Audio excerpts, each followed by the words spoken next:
Kia ora. We've got Rachel, Rob and Dickie. Welcome. There are some men under the desk here, don't be alarmed.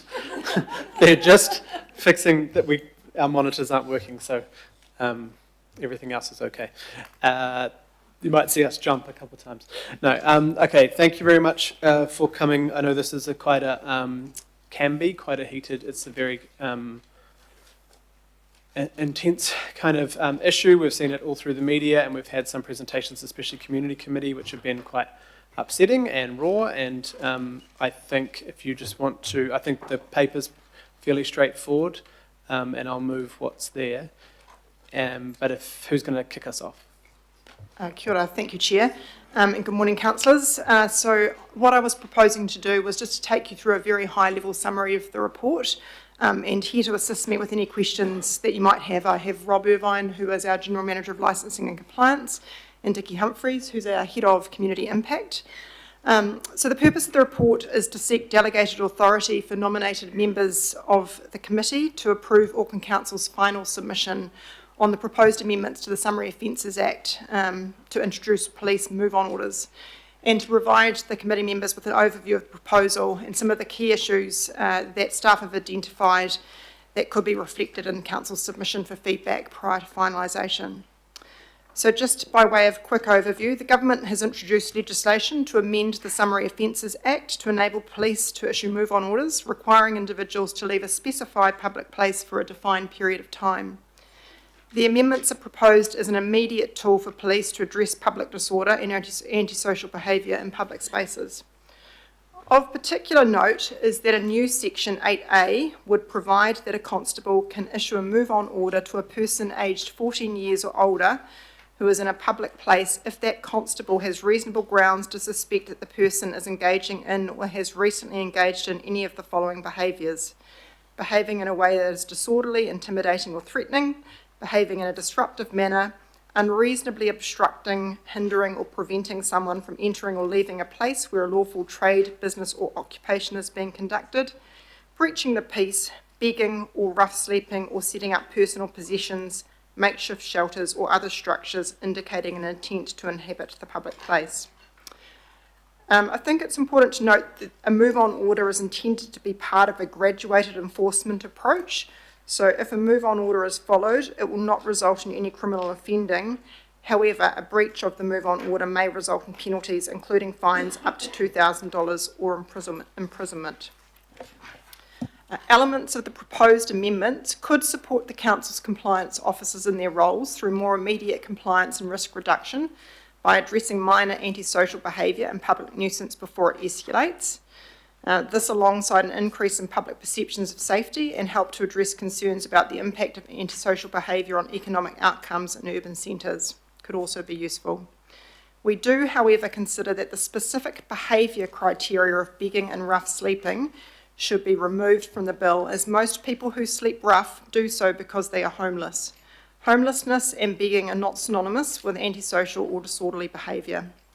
Including rough sleeping and begging as behaviour criteria has the potential to displace people who are already vulnerable and will not address the root causes that lead to people being in this situation, and could result in other perverse outcomes, as I noted, including displacement to other areas which are not as well served through patrols or community outreach.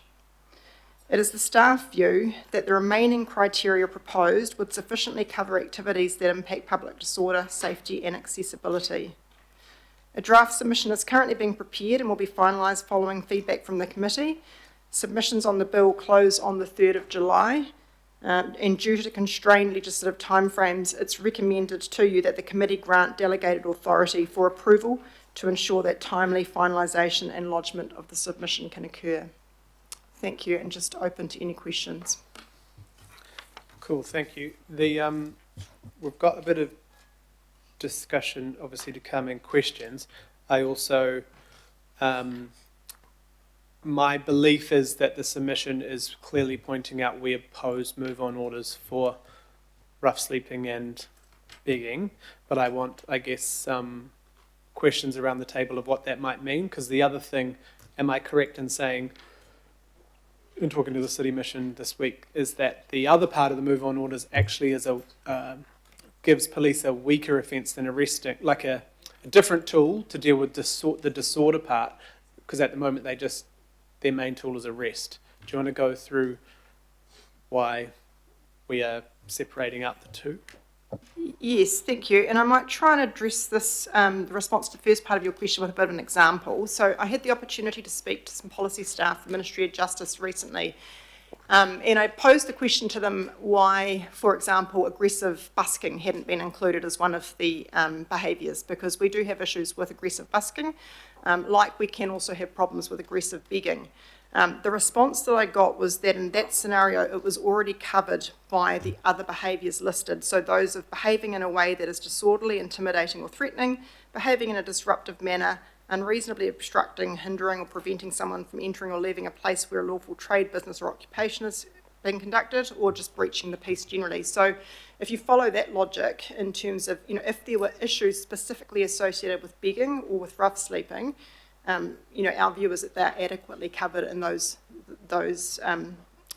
remaining bullet points. And what it doesn't do is it doesn't put an undue pressure or expectation around individuals that are begging or rough sleeping that are not causing any issues or disruption to public.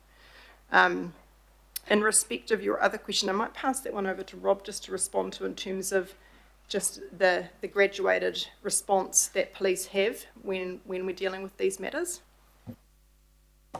Yeah, basically, effectively, it just gives another graduated enforcement level. So a good example would be in a public space where groups congregating and they're creating a public nuisance, they're impacting on people around them.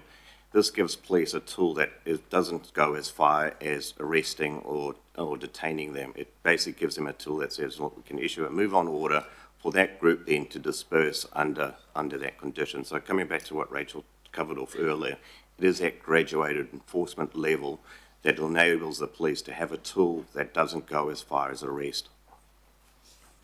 Okay, so that's been the nuance that I, until recently, missed, is that for homelessness, rough sleeping and begging, which we're saying we oppose, that is an extreme measure, what is being proposed. But for the other disorderly behaviours, which could be anyone doing that, it's actually a weaker, well, not weaker, but a different tool that can be used. Yes, I think the way that I would look at it is being an additional tool that allows that graduated response. So it gives police the ability to direct individuals or a group to move on for a specified period of time. It's intended to be, fairly short in duration, so around 24 hours to sort of a reasonable alternate location to try and reduce the escalation of antisocial behaviours occurring. Currently, we have other tools available to us. For example, trespass. You can trespass people from public spaces, but those processes are more involved, but also can have more enduring impacts on those individuals, meaning that they can't come back and access services or come back into a location where they've been causing an issue. A good example might be, you've got a group of people that have been out and enjoyed a Friday night, maybe a bit too much. They've left the premises that they were socialising at, and are kind of hanging around and just sort of causing nuisance. This would give the police the ability to direct them to move on. And in the event that they didn't, then they could start that escalation process of potentially an infringement, ultimately an arrest if it came down to that. Thank you. Well, we have two questions so far. Councillor Patterson-Hamlin. Kia ora. I've got two questions, I think. Will our submission tackle the intent to inhabit a public place element? Because to my understanding, that was one of the most confusing and potentially egregious elements of the proposed legislation, because what is intending to inhabit a public place, that seems to just leave it open for random value judgments based on how people are dressed or appearing or whatever. And I've found myself thinking when I've been, waiting for a bus somewhere that doesn't have a shelter or just needing a bit of time out or whatever, thinking, am I exhibiting an intent to inhabit a public place? How is that being judged? So will our submission address that? Thank you, councillor. So I think, so you're referring specifically, I think, to the last behaviour, which is around rough sleeping or setting up personal possessions, shelters or other structures and indicating an intent to inhabit that space. One way I think that we could deal with the challenging aspects or the issues that perhaps we don't want to see in public spaces around sort of accumulation of materials and things like that is there is already the behaviour outlined that talks about unreasonably obstructing, hindering or preventing someone from entering or leaving a place where a lawful trade, business or occupation is being conducted. That could potentially be amended just to include public areas as well, and then I think you would deal with that reasonably within that behavioural bullet point. So if it was causing a specific issue around obstructing other people from being able to use that place or enjoy it as it was intended, then potentially there was the tool there to require a move on. But I think setting it alongside the rough sleeping does very much tie it into people that are in that vulnerable situation of rough sleeping and most likely homeless. Would our submission ask for clarification around what is meant for that, or simply point towards the existing legislation or existing enforcement tools? I think we could certainly ask for clarification. We could also provide some suggestions as to how you might more effectively address the issue through that pathway I suggested. Thank you. And finally, is there an intention in our submission to recommend, improved funding for things like Housing First and the tools that we know would actually make an impact, so there is a viable option to move on to, as it were? Will our submission be recommending investment in those kinds of areas? We certainly will be acknowledging the fact that the move on orders don't address the systemic issues that are at the root of homelessness or rough sleeping, and in providing some suggestions around what those mechanisms are and what we see as being needed. And Dickie could probably provide some brief comment on that, but certainly we would see that as sort of part of the submission process in terms of just, obviously not directly related to move on, but very important in terms of the pathway needed to support people out of rough sleeping and homelessness. Because, Community Committee, anyway, has certainly been provided with a lot of really robust kind of data and information around, it's not that we don't know what the potential solutions are, it's that they aren't adequately resourced. So that data exists, we have access to it, it's really powerful. So yeah, hopefully that could be part of the submission.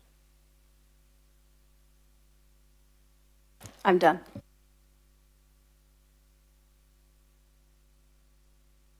Councillor Turner. Would you not agree that a simple move-on rule is just a very low impact point at which to start?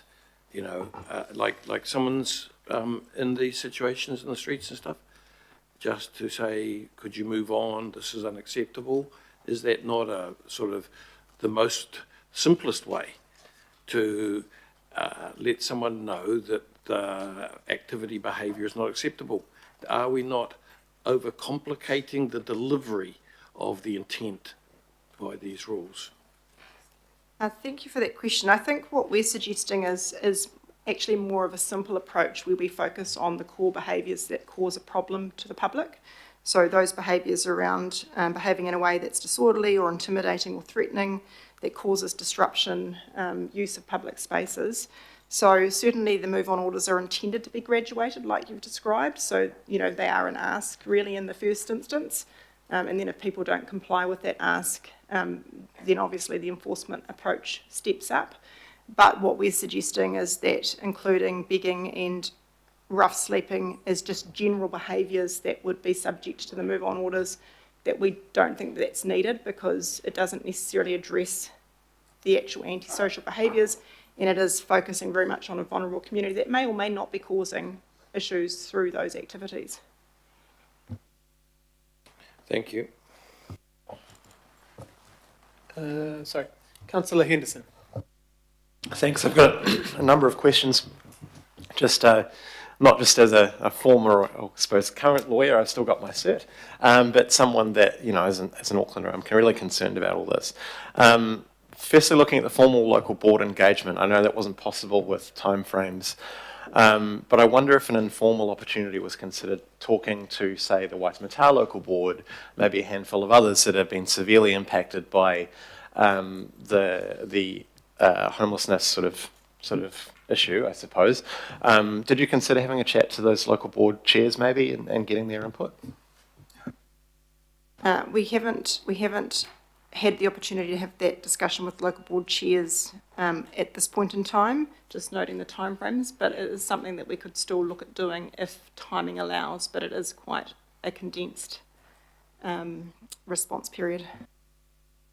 Yeah, and I imagine that the staff will also put in their submission that the response period is wildly out of proportion to the issues that are being discussed here. For example, the Bill of Rights, freedom of movement, freedom of association.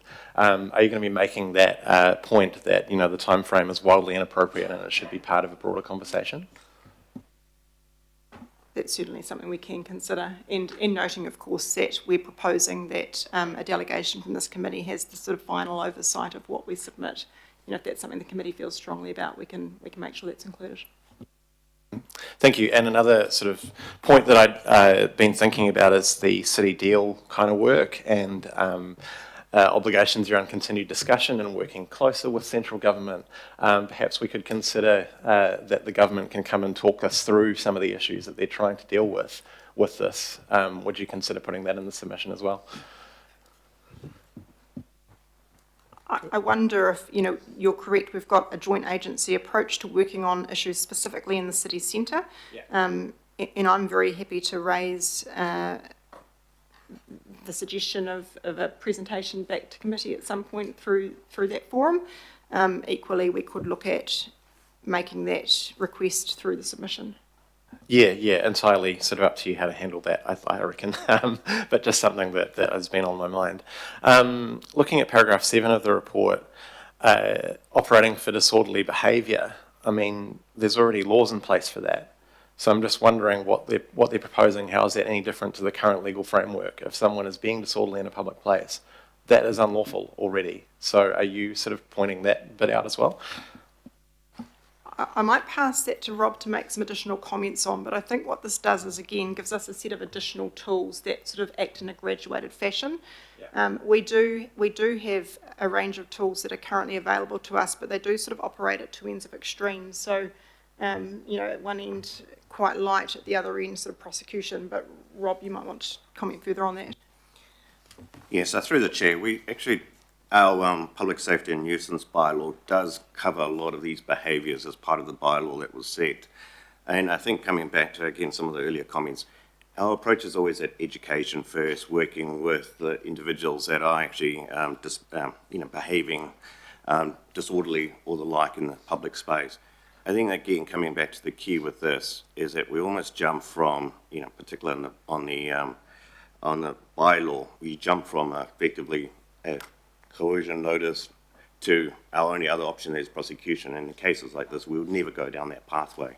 So effectively, again, and the same goes with the police enforcement powers. When we bring the police in, often to deal with some of the disorderly behaviours, their powers actually limit and it stops basically. They don't have the powers to go and arrest for some of this behaviour. So again, coming back to what we discussed earlier, is really around that graduated enforcement. Provide something in the middle that isn't as at extreme level in terms of trying to tackle some of these behaviours that we see. Thanks, really appreciate that. Just the last cue, thankfully. Under paragraph 21, staff are recommending that the begging sort of requirement of the bill, I suppose, is removed. Would you consider that the bill is essentially making begging prima facie illegal? And can you talk me through more about what your decision making is on paragraph 21? Again, I think the reason for suggesting that should be removed, again, begging is often associated with those people that are highly vulnerable, and it may or may not be causing an issue depending on how it's carried out. But in the event that it's causing an issue, we feel that's adequately dealt with through the remaining behaviours. And the staff view is that, it's a little bit of a fine line framing begging and rough sleeping as behaviours, whereas the other bullets are more clearly articulating behaviours that we certainly don't want to see in our public spaces or impacting members of our community. So, our view is that it's a cleaner and tighter set of behaviours if we remove those two from it, and sort of makes it very clear that we're focusing on what we would probably term more strictly as behaviours as opposed to sort of someone's state of accommodation or vulnerability. That's a really good point. Hey, thank you for your work on this. Thanks, Chair. Thank you. Member Wilson. I was asked earlier, name one word that you would describe that, and I said confused. This is clumsy, unwieldy. I just had to say that because it's hard working through legislation as it is, and then imagining how that would work. And I know this is all about the submission, so I'll get to my part. I agree with the part that have been raised by Councillor Henderson, in the sense of how do you do one without the other. In terms of talking about unwieldy, if you can't get policing there for noise, let alone an order that I'm not sure who puts that order together to enable the police to get it at the right time to move people on, it's very unwieldy. So I'm hoping that the submission does actually intend to point out, does this actually work by doing what is intended to do? There are provisions, as we know, have already been spoken about other people here, that address what are the main concerns. And I appreciate that the notion of separating out is not about the behaviours, but they're still included as part of the legislation. And it is unwieldy in the sense that it's not a graduation to try and find a police person that will move on, a move-on order, when it hasn't been well understood as how they become a move-on order is not practicable. So I don't know how that would be addressed, and it wasn't actually my partai, but I thought I'd just roll them right through before I ask the partai that. But do you agree that that should include some indication of whether this is going to work or not? Is my first partai, and I've got two others after. That's a good question, and I think part of the response is that, it will be up to police to work through how they will implement the orders in whatever shape or form ultimately is brought into effect. Elements of sort of similar types of orders have worked in some cases overseas, but again, I think when we've looked at that, we believe that focusing them in on those core behaviours that are sort of problematic is the right approach, as opposed to focusing on rough sleeping and begging per se. But I think in terms of how the police will implement the move-on orders in a sort of a timely and efficient way, that really is probably best responded to by them. I understand that. I guess that's why I was sort of adding that. I'm thinking about the submission that is due by council, and I guess it will be really incumbent on us to express the obvious in terms of what policing. I know it's not Auckland Council, and that we could very easily move it to one side and say, well, that's for them to do because it's a move-on order, and that's what this legislation. What I'm encouraging, I guess, is to ensure that whatever is mooted as part of the legislation and whatever the submission is, that it does include the notion of it being able to work well in conjunction with those agencies. Now I'm going to move on now and ask about, I'm wanting to know does the draft, because we haven't seen it yet, council submission align with the position that Haukura, through our chair, outlined in this letter to the Mayor? Thank you for that question. So I would say that our proposed approach aligns in part because the Haukura letter strongly opposed the move-on orders, and it didn't necessarily suggest that splitting as we have done of or removal of the begging and homelessness aspects, which I understand from that letter are the key areas of concern, recognising that Māori are disproportionately represented in homelessness statistics. and are part of the vulnerable community that would be potentially having these orders applied to them in the event that they were rough sleeping or begging. So that letter very strongly set out a position of opposition, but I think what we're suggesting would address those concerns through the removal of begging and rough sleeping as behaviours, individual behaviours, and refocusing on the other behaviours, which are ones around just the impacts on public from disorderly, disruptive, antisocial behaviours. So I think it was also alluded to by Councillor Henderson, the submission time frame, given that the 3 July deadline hasn't arrived as yet, what ability, if any, would there be to engage with kaupapa Māori providers and mana whenua on their views? You have mentioned it in one of these here that it should be done, but you didn't mention any more than that. So we've got 3 July before these close. What's the ability to have mana whenua specifically and or Māori, because the other ones are going to be impacted by just being Māori, to be honest, and having no homes. So what is the ability for engagement with kaupapa Māori providers who have the bird's eye view of what's happening there? Tēnā koe, Member Wilson mō tō pātai. Yeah, absolutely. It is something that staff can pursue. We have very good relationships with Māori-led providers, Kahutu Kaha, for example, just being one. We've also worked with the Māori wardens, and we're in regular contact with them as partners. We recognise the disproportionate effect this legislation could potentially have on Māori, and we need to be able to have a solid evidence base in the submission to reflect that, and the best voice, of course, to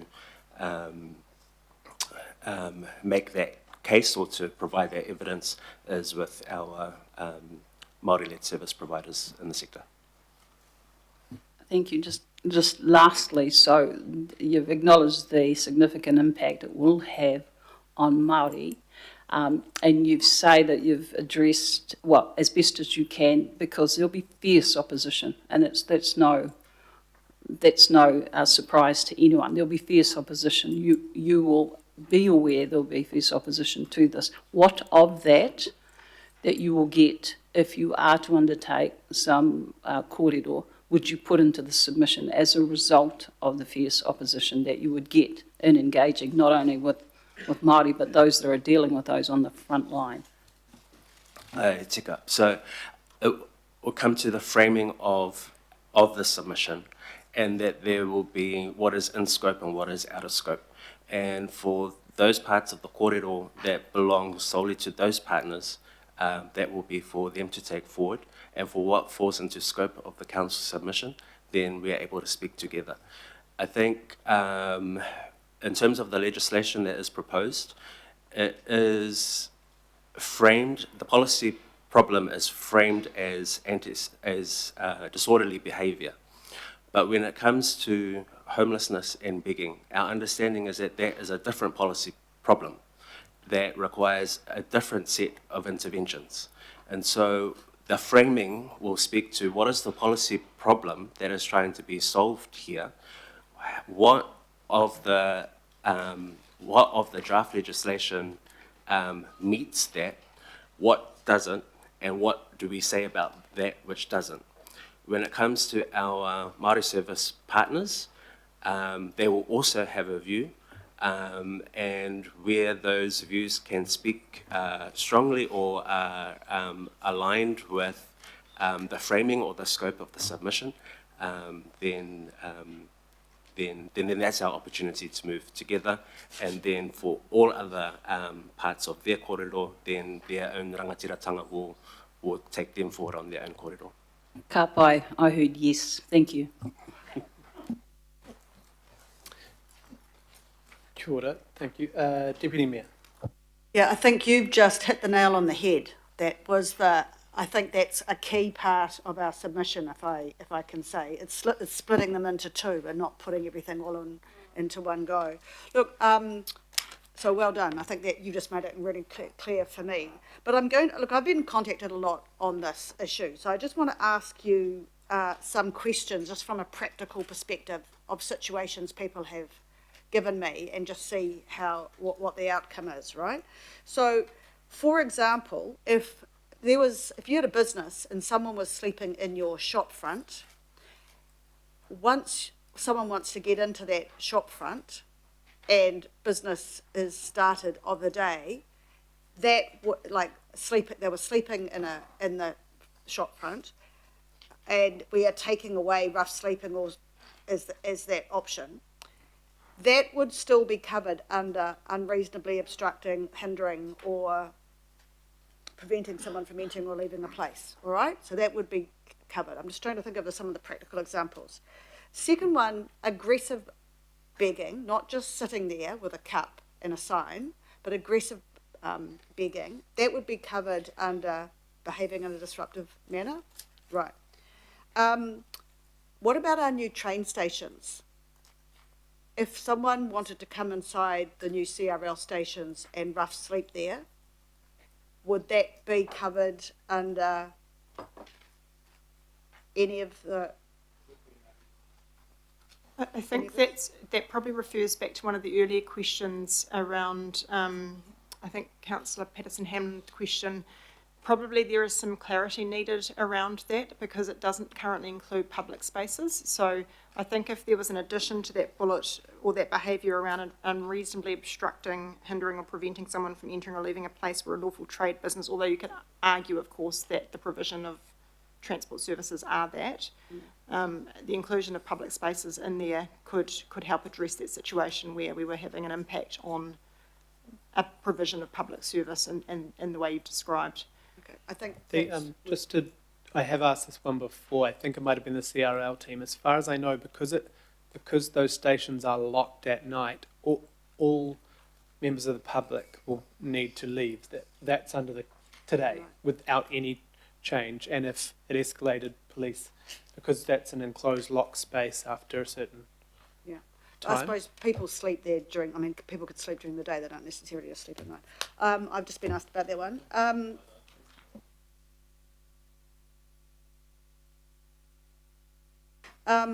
Could you just explain because I think one of the big problems here is the police. I think the city mission, I sat next to Helen last night, giving police the powers. Could you just explain the difference between, say, Māori wardens, our compliance officers, and the police with regards to the powers they have to talk to people on the street?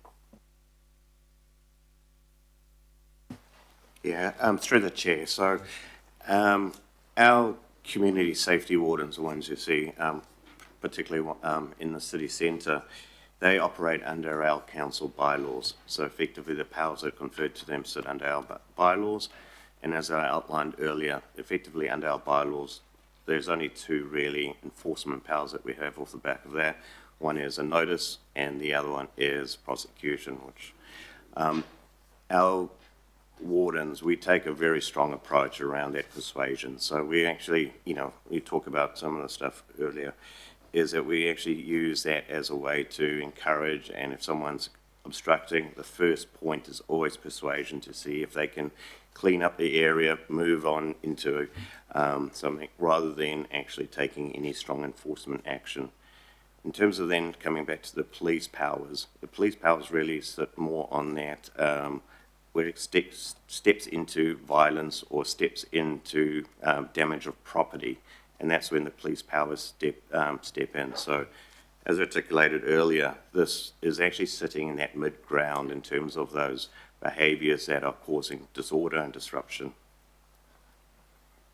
Okay, my last question is the submission talking about the need for more wraparound support for our most vulnerable in amongst, obviously it's a feedback on the actual section 8A, but are we actually are we going to cover that as well?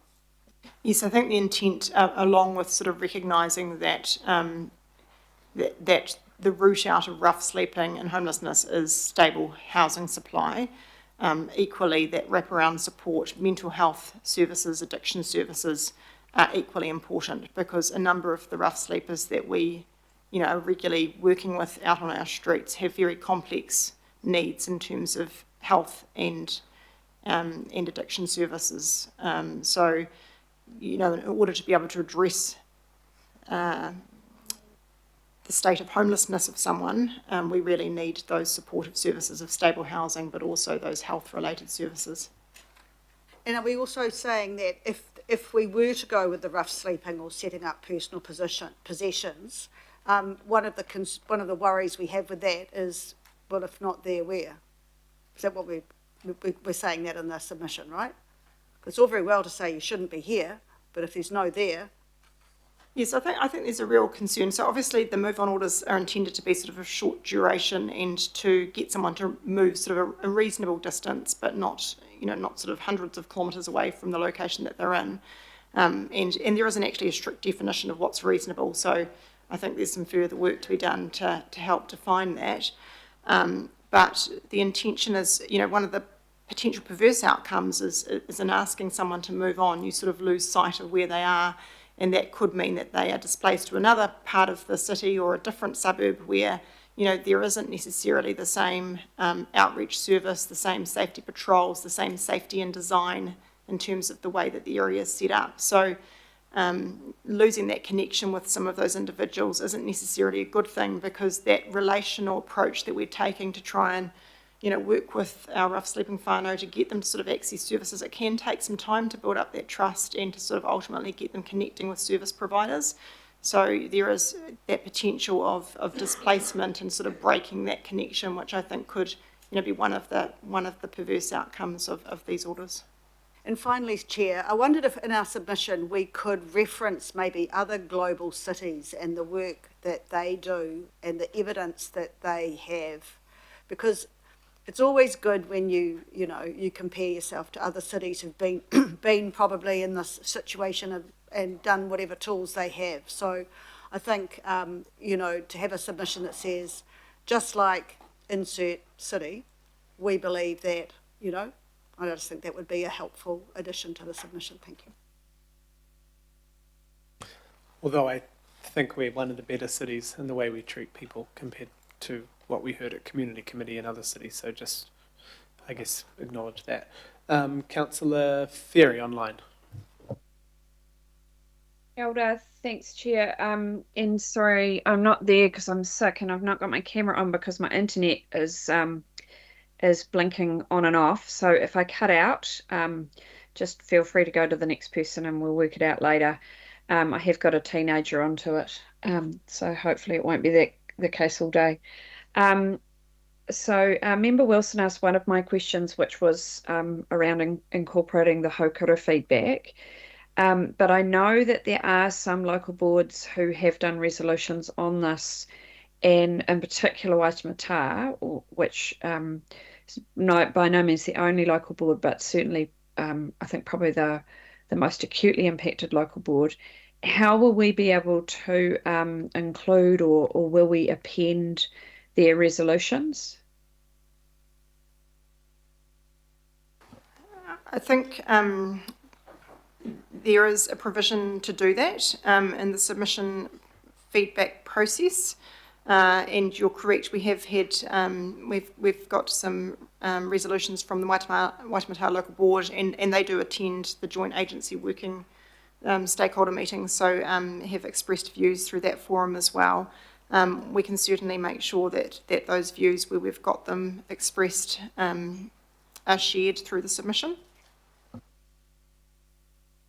Great, and I think it would also be useful to be able to itemise the advocacy that we've done on homelessness issues since the start of the Community Committee last term. And I think also there might have been some stuff from the Regulatory Committee before that, where there were, for example, letters written to ministers asking for support. I would include there some of the advocacy around boarding houses. That's the stuff that's right on the edge of homelessness.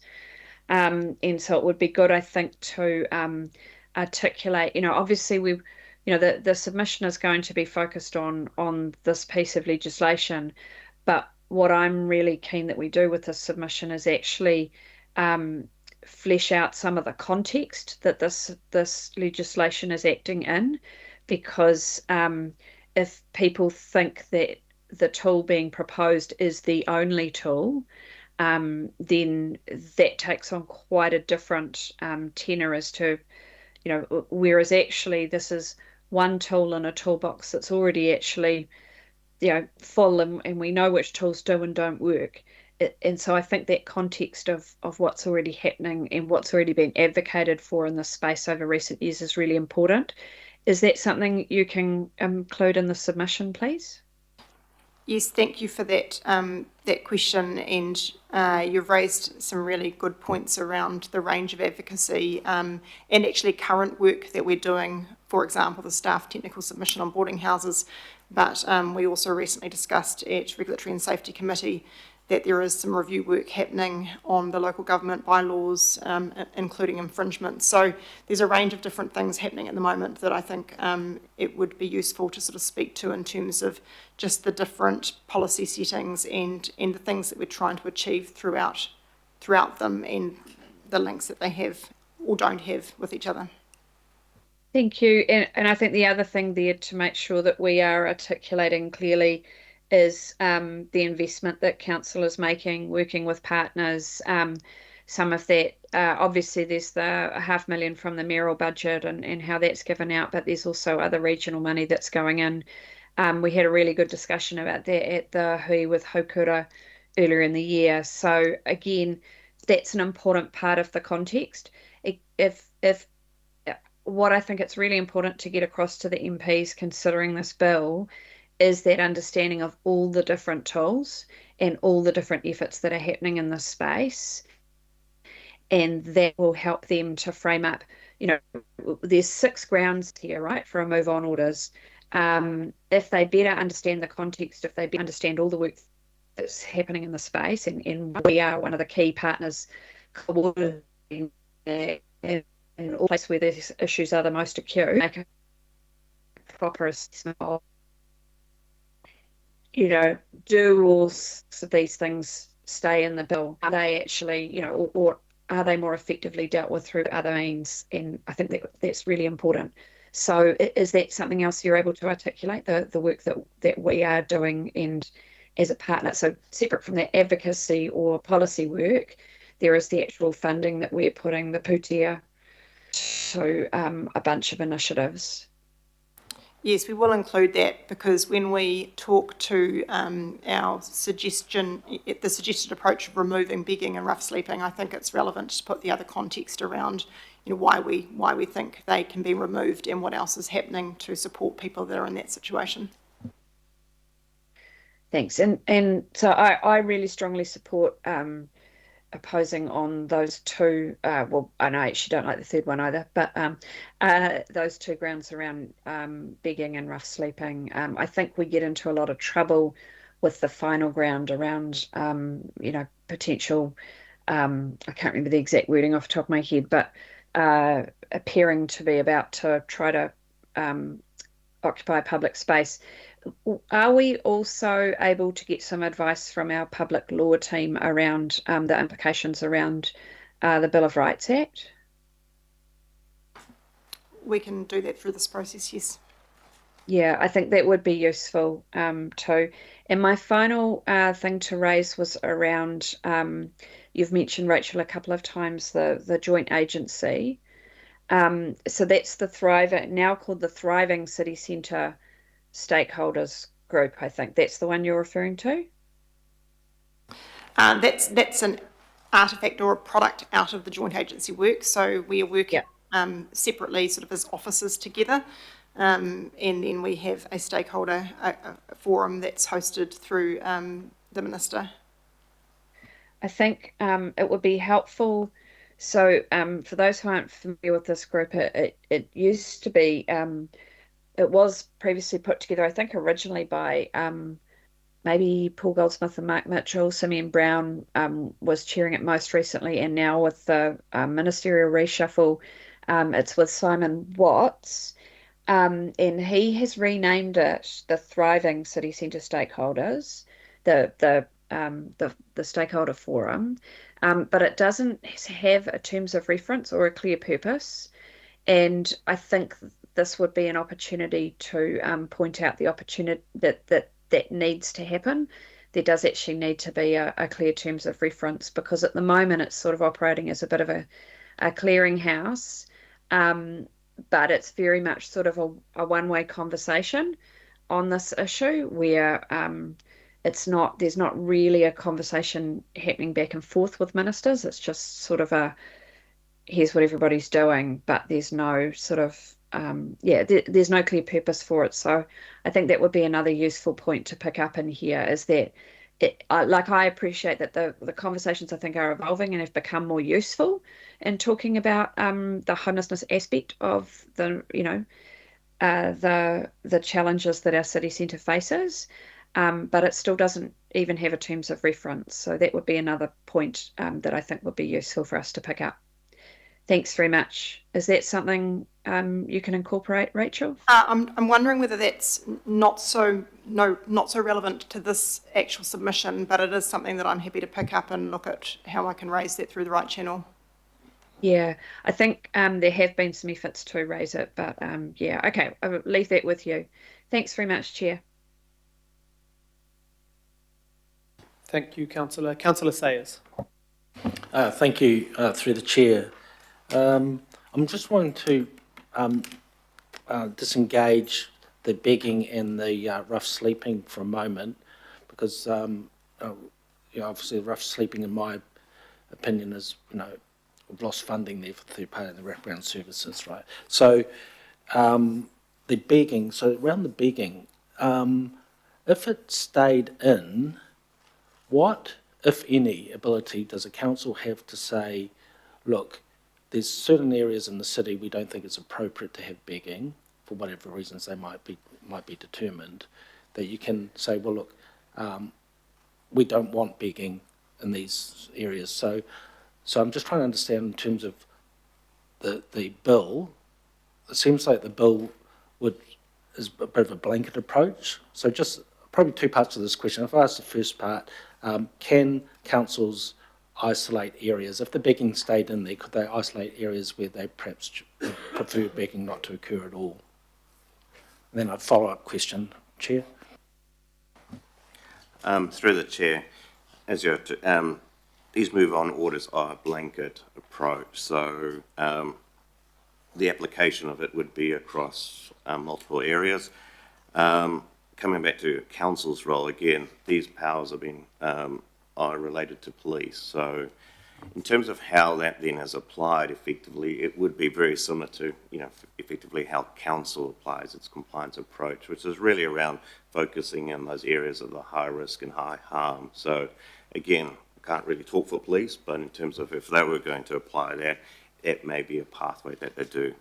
But again, yeah, okay, so there really isn't the ability for a council to guide police? Yeah.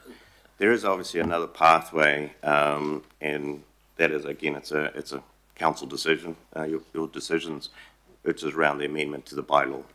So if there was areas that you wish to exclude, that's something that you would consider through a bylaw amendment.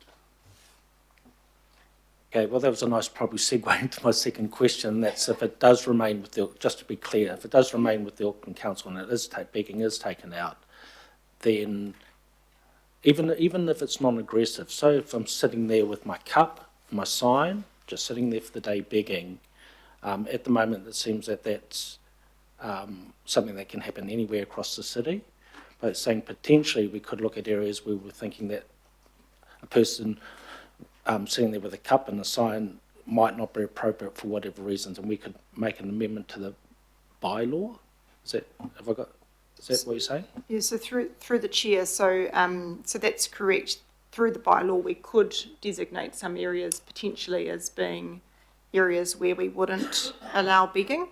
That public safety and nuisance bylaw is going to be starting its very early review process later this year. So that is a review, that is a bylaw that is being reviewed, will be reviewed over the coming coming year or so. So there is an opportunity to look at that through that process if that's something that elected members want us to pursue.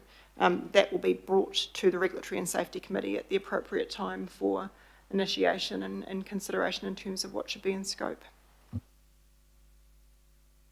Thank you. Just to, and I know Councillor Bartley's got a question, but just to clarify, as far as I know, our public safety and nuisance bylaw does already cover, not specifically bigging, but obstructing, blocking a public space.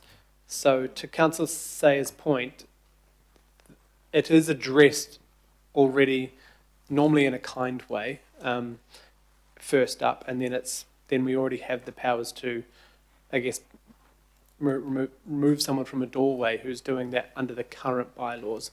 It's just the different of this is the move on orders moves that person for 24 hours to another town centre, I assume, and they come back, or they get a $2,000 fine. We already have. Can you just explain how that works in practice right now? Because it does happen. So you're correct, the move on order as it's currently framed would enable a constable to potentially move someone on that was begging for a defined period and to a reasonable distance away from the current location. Under our current bylaw, there are certain provisions that we can enforce around sort of public nuisance and issues that cause or impact public safety. That probably doesn't go quite as far as Councillor Sayer's question, which would be, someone not necessarily causing any public disorder or issue, not obstructing a doorway but sitting in a public space begging. So, if there was a view around wanting to do something in that respect, I think it would need to be done through the bylaw review process. But my understanding, talking to the police and our compliance staff, if someone isn't causing any harm, we don't even have the resource or the time. It's a graduated approach anyway, so unless someone is blocking all those things, even the police won't be doing anything. That's correct. So we take a graduated approach where we focus on those activities that are having an impact on businesses, on the public, on individuals, and work through that continuum, dealing with what we can under our bylaws and escalating to the police if we need to.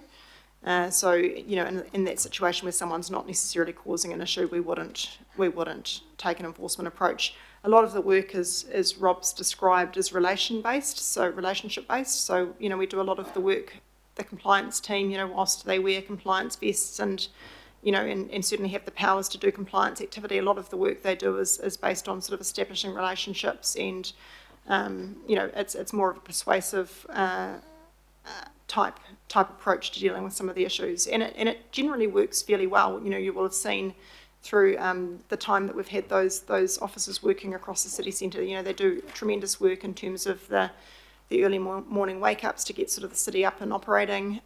They do a really great job of connecting rough sleeping whānau with outreach services. The outreach services go out with them several times a week, so do police, and but what we do see, of course, is a number of individuals that still remain within the streets, but have complex needs that require long-term support.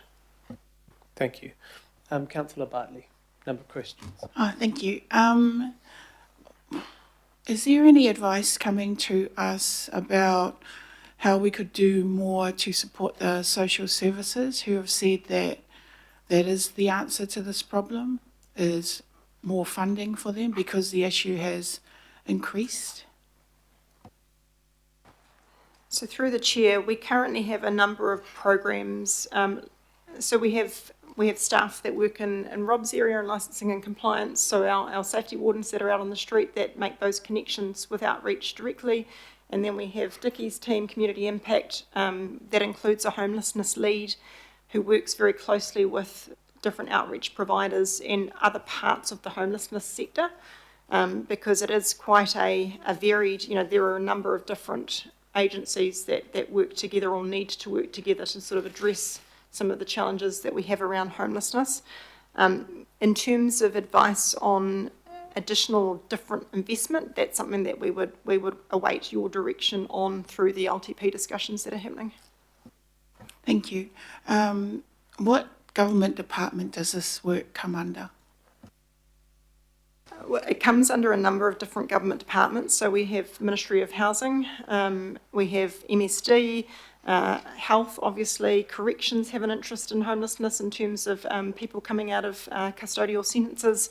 So in terms of the multi-agency work that I'm involved with as sort of a representative for our organisation, MSD, Health, Corrections, Police, Housing. So it's quite a large number of different government organisations are involved in homelessness in some shape or form.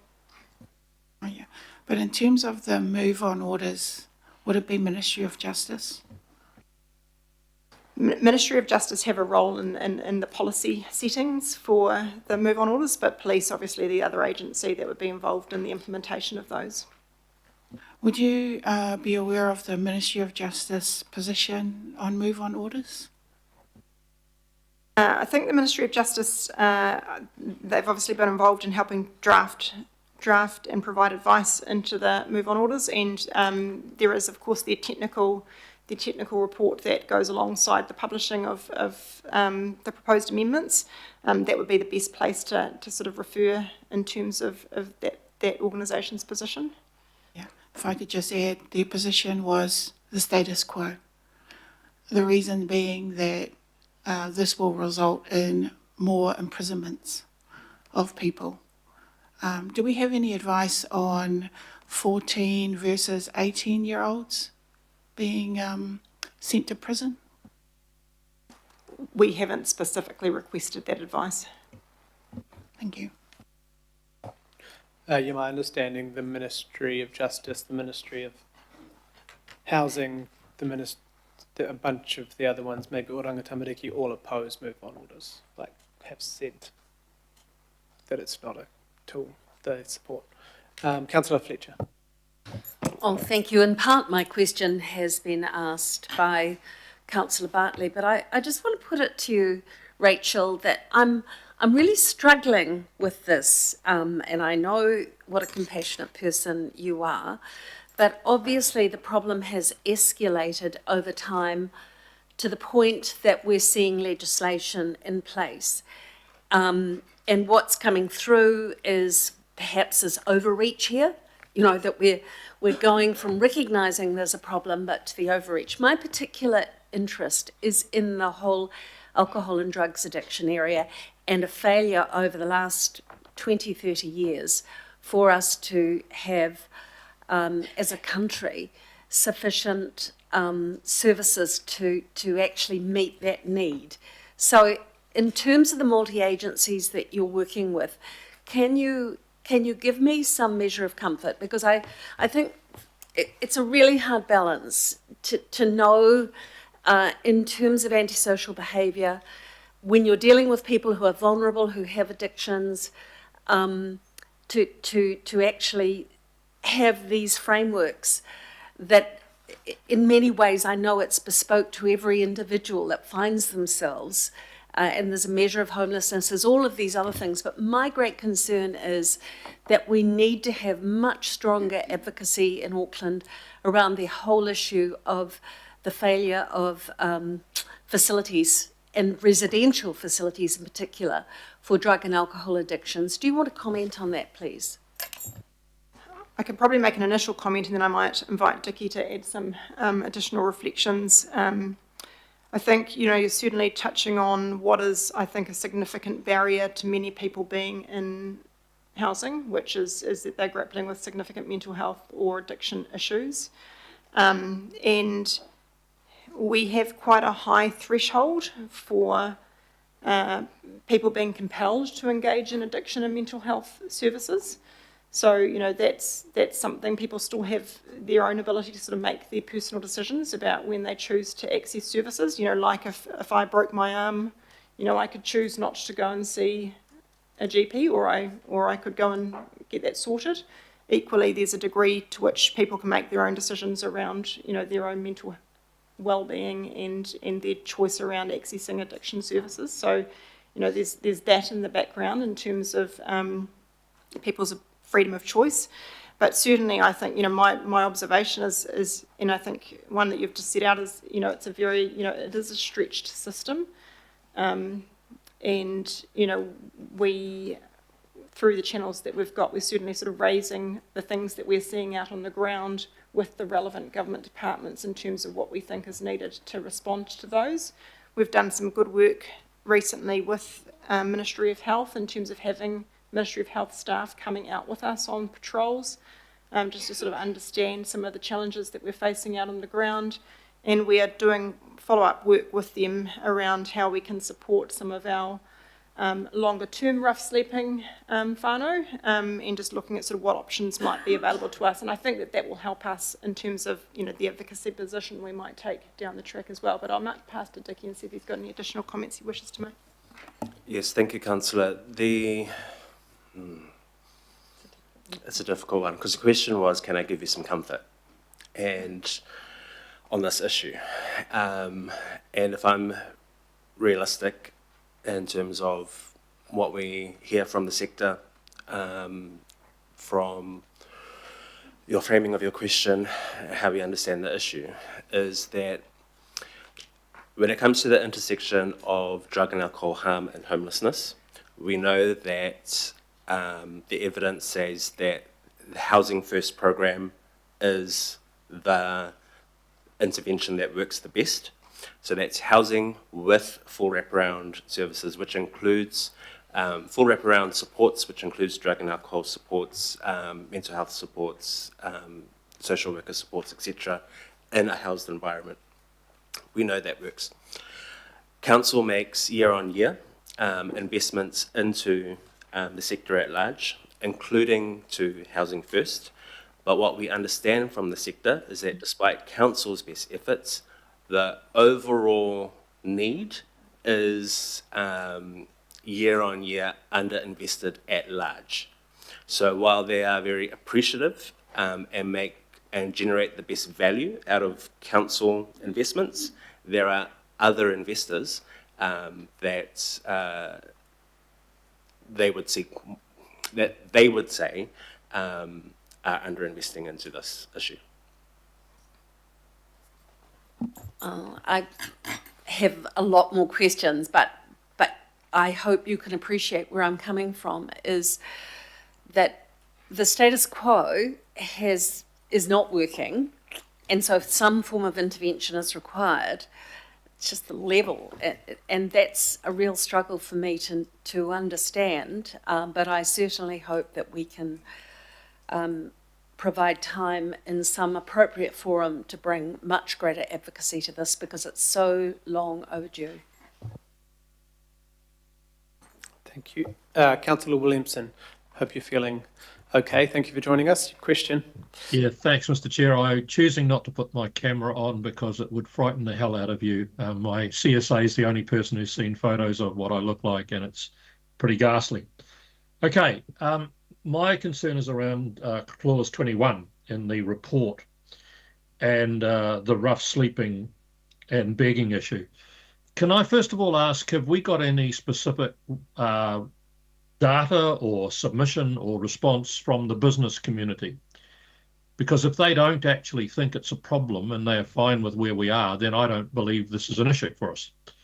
But I've talked to them, and it's only anecdotal, so it's only a handful of various businesses who just say it's just a nightmare in terms of people having defecated in their front door and people having urinated on their glass and so on. And so I think this report would be a lot more complete if we had what maybe the heart of the city or the group of business people that put up with most of this. Is there any data from them about the problems they're facing?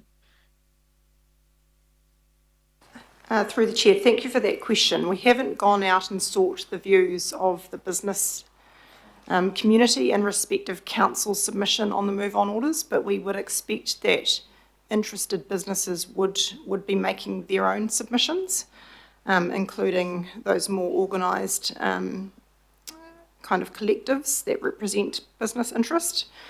Certainly, I think it's fair to say that we do hear a range of different feedback through different channels around businesses' experience in terms of antisocial and disorderly behaviour.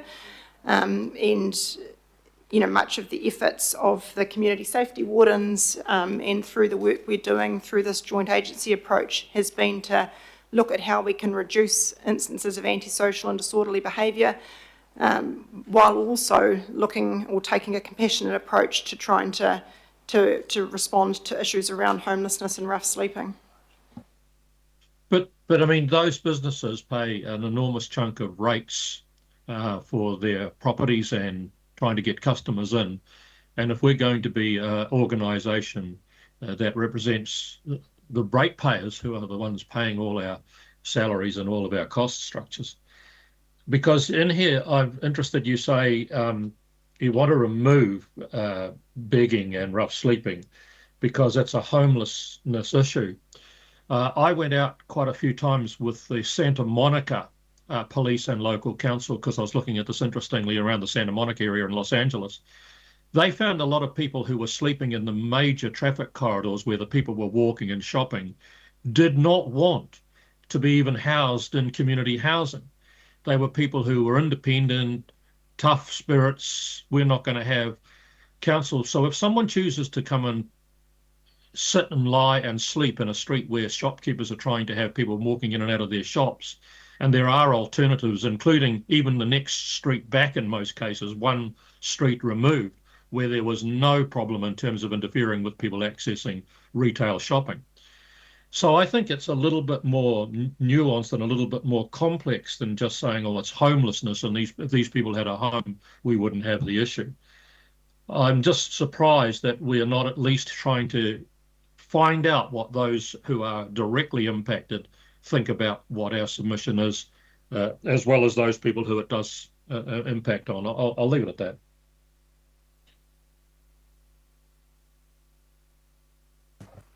Thanks, Councillor. And at the City Centre Advisory Panel, there was differing views. There's differing views around the Hardest City Board. Karangahape Road Business Association in Uptown have spoken that they oppose them. They think they're inhumane, but also they know that the number of people will end up in their town centre for the 24 hours, then back to where they were, and then back to their town centre. So there are a number of different views from business associations, but they have all written to the government prior to this asking for a coordinated approach around helping people get into homes, not necessarily this outcome. So that's the feedback I've heard at those things, but I'm not sure about every business association. It would have been good to have some of that included in this report. Okay, yes, agree. Councillor Turner, you don't have a question, you've got a comment? Okay, Councillor Sayers, do you have a question? Yeah, just another question popped up in mine after following Councillor Fletcher's questions and very good answers that were given there. Just prompted another question around the fund. When the coalition government removed some of the funding programs that they had in place, and we're talking quite a few $1 million there, is that what you? So if that got reinstated, from the feedback that you're getting from the communities that you're engaged with, is that still enough money? So if they, like what I'm thinking in terms of advocacy, if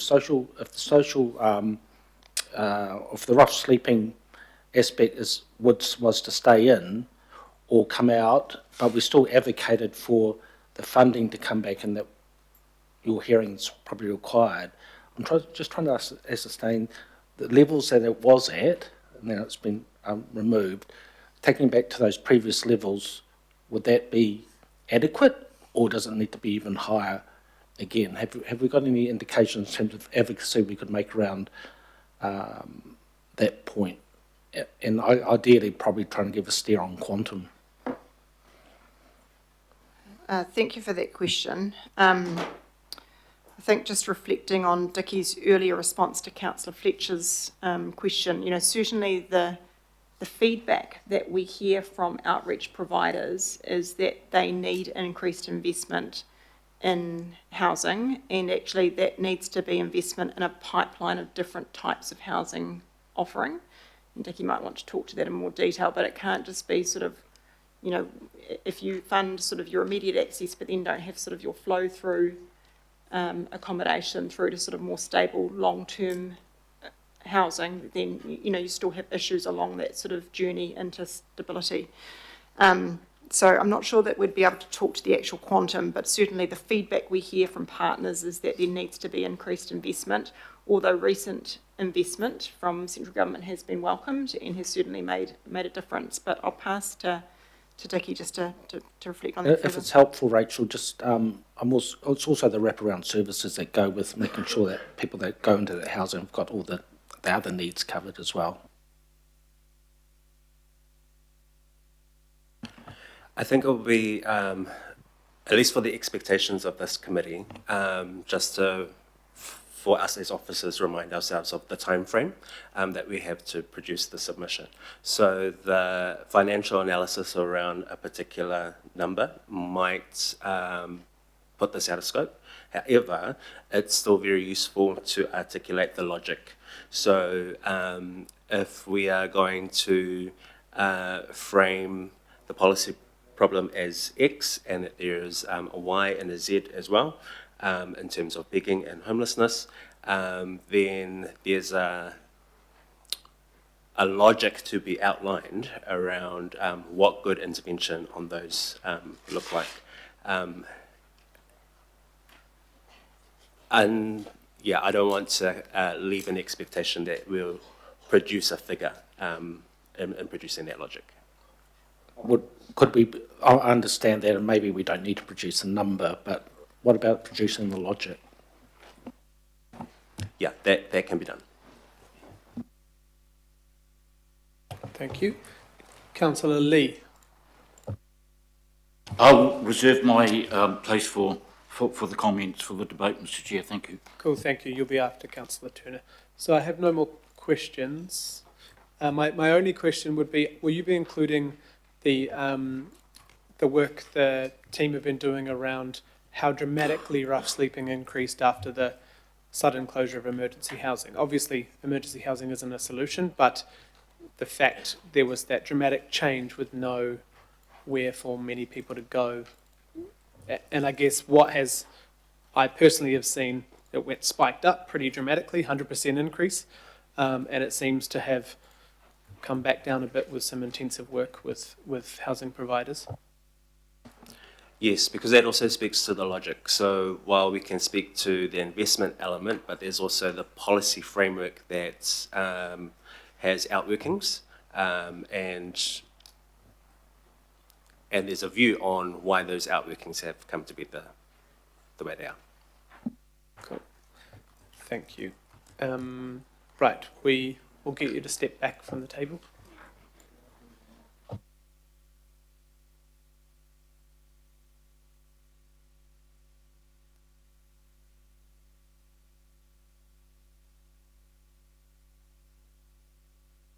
Right, so I've moved this. Councillor Patterson-Hamlin has seconded, and just want to be clear on what we're voting on. We're voting on the parts of the direction that are going to write a submission, then delegating that authority to myself, Councillor Ferry, Hokura and the Mayor to sign off the final direction.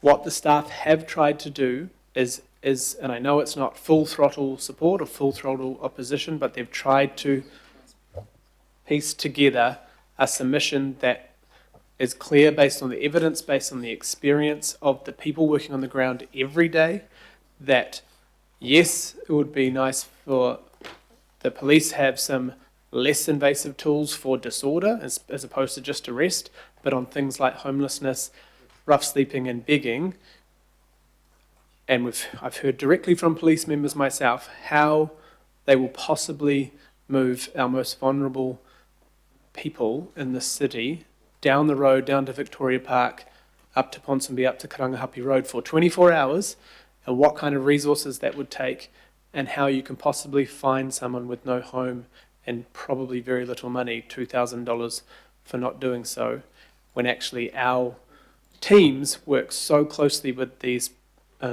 members of our community to try and help them get better, help deal with alcohol and drug addiction, potential,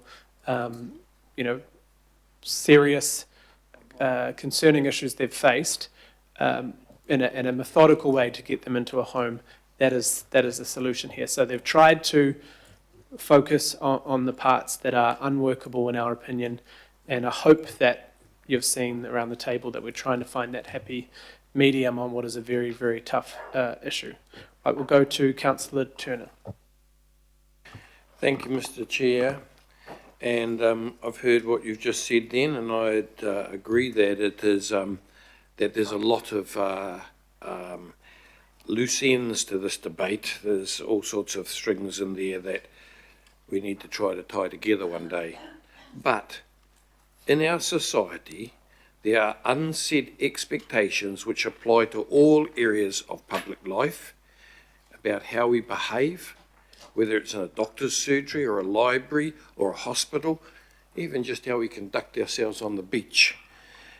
You know, you go to a marae, there's tikanga, rules and cultural behaviour that is expected before you even step foot on the place.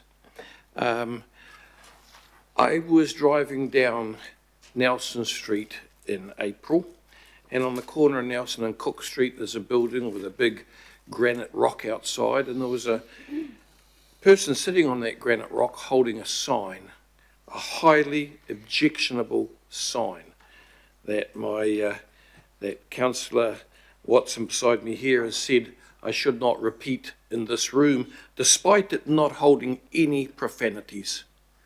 It was not how our city should look. And if I had been able or had the authority to have got out of my car and moved the person on, I would have done, as a simple message that this is unacceptable. We need the people who are not abiding by the standards of normal behaviour to understand that ignoring those standards comes with consequences.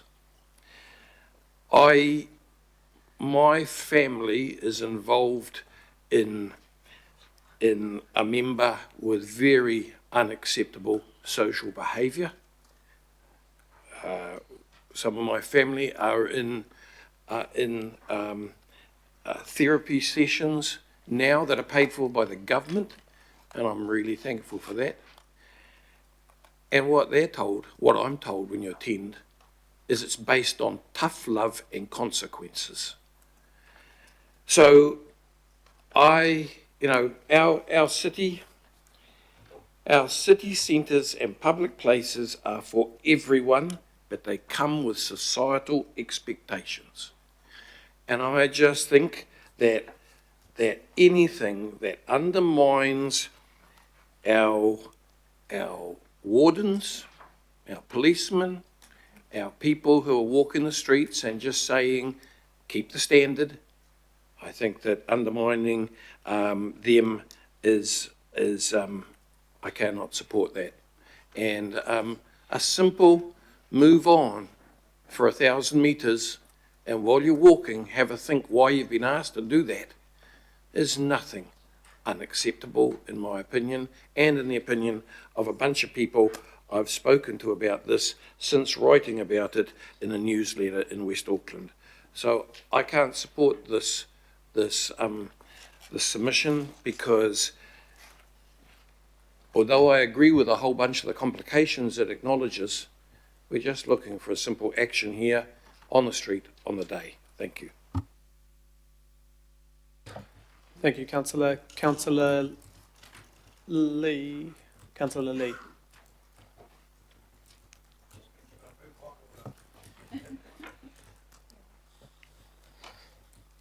Councillor Lee, sorry.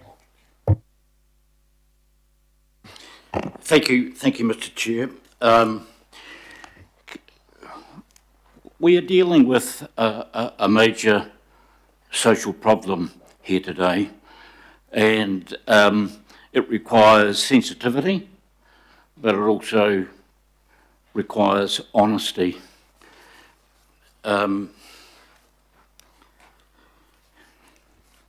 I am the elected representative for probably the most affected part of the city when it comes to this social problem. And I think we have to be honest enough to acknowledge that the government is trying to deal with this problem under pressure from the public. And in some ways, under pressure from Auckland Council, because in the past, in regard to the public safety and nuisance bylaw, when it comes to its enforcement, council staff have said, well, our hands are really tied. Our hands are really tied under the legislation. You know, we'd like to do more, but we can't.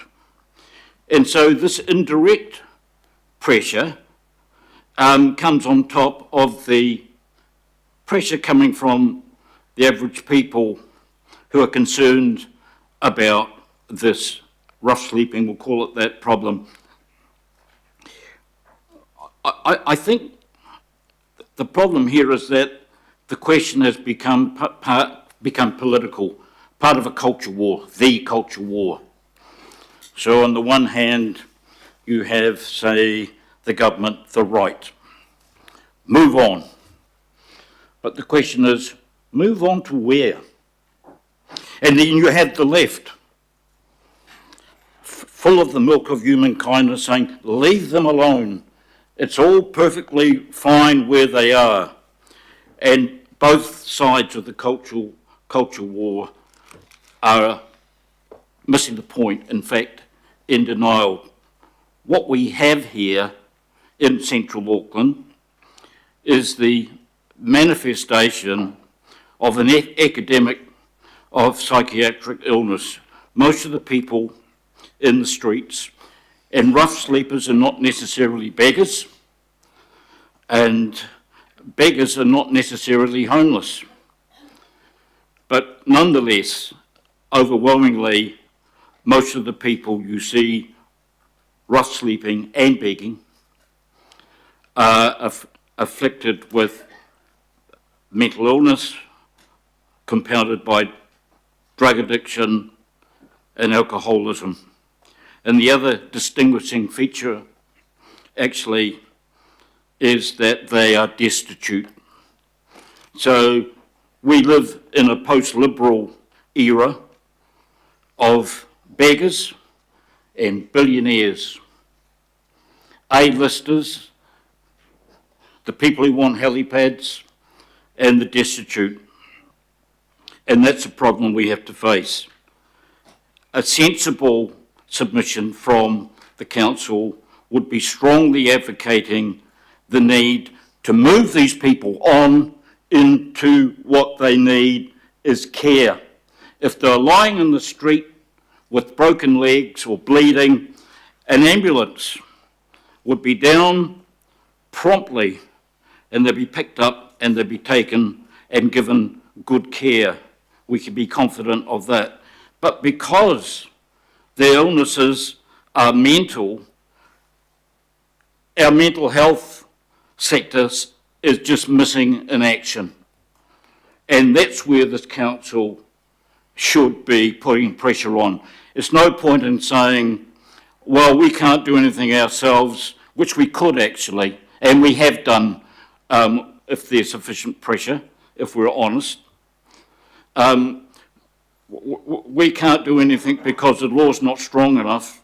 And then when the law is strengthened, somewhat clumsily, then we are opposed to any measure to deal with rough sleeping and begging. We are totally adrift from public opinion yet again. So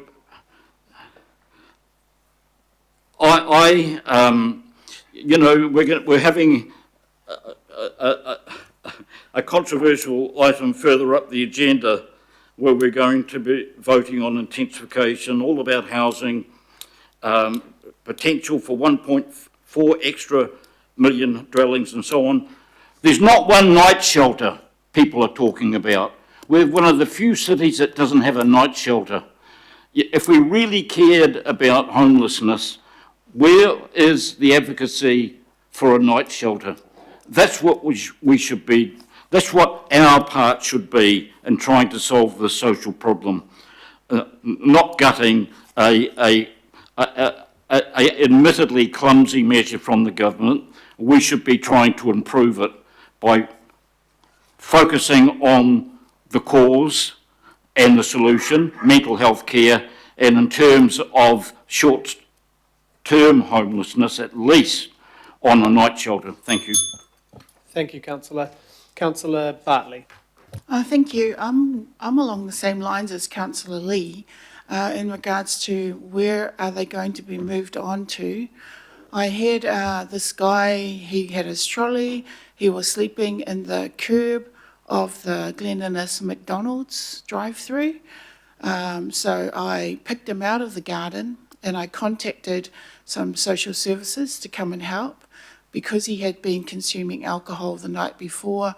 One social service didn't come out because of the alcohol. Another one came out because I wanted to get him off the streets. So in effect, I was moving him on.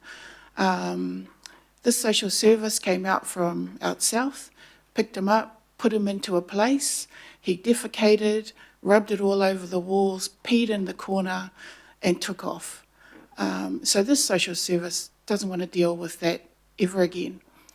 That showed to them that what we need is more investment in mental health services for people like this. He's back out on the street again, but he's not sleeping in the drive-through. So what concerns me is where are they going to be moved to?